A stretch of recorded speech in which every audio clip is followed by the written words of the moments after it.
The abandoned factory had been without electricity for more than 10 years. But when Lin reached the third floor, a yellow emergency light came on above him. Under it sat an old cloth doll. When Lin turned to leave, he heard something scrape across the landing. He looked back and the doll was sitting upright in the middle of the stairs. His friends found him running out minutes later. He could breathe normally, but for the rest of that night he could not speak. Lin and his girlfriend, May, often spent weekends exploring forgotten buildings outside the city. One Friday, a friend told them about an abandoned factory beyond several old villages. Most of its windows were broken and part of the roof had collapsed. Lin, May, and 3 friends arrived shortly before sunset. The others wanted to camp outside and enter after sunrise. Lin said he would quickly check the first few floors and find a dry room for their equipment.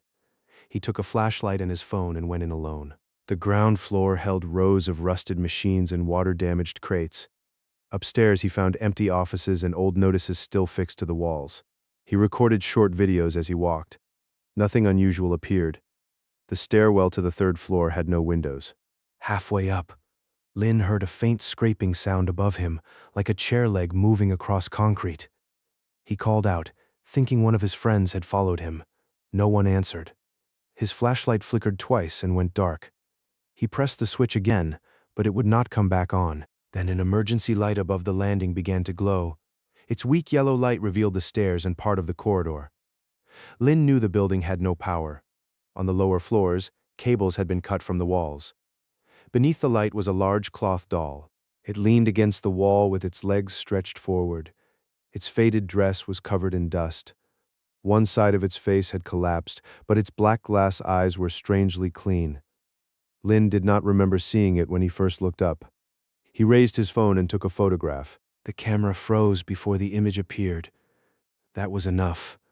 He turned and started down. After 3 steps, his shoe slipped on loose concrete, and his shoulder struck the railing. While he was getting up, the scraping sound came again.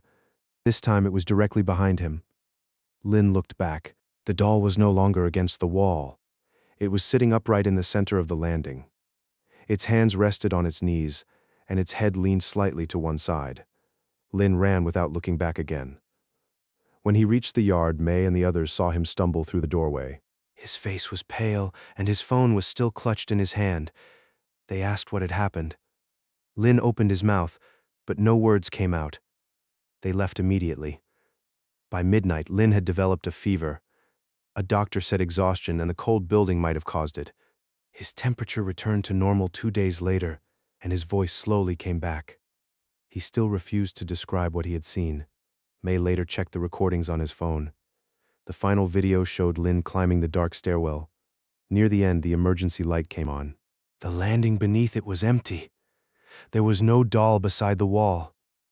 Several weeks later, 2 friends returned during daylight.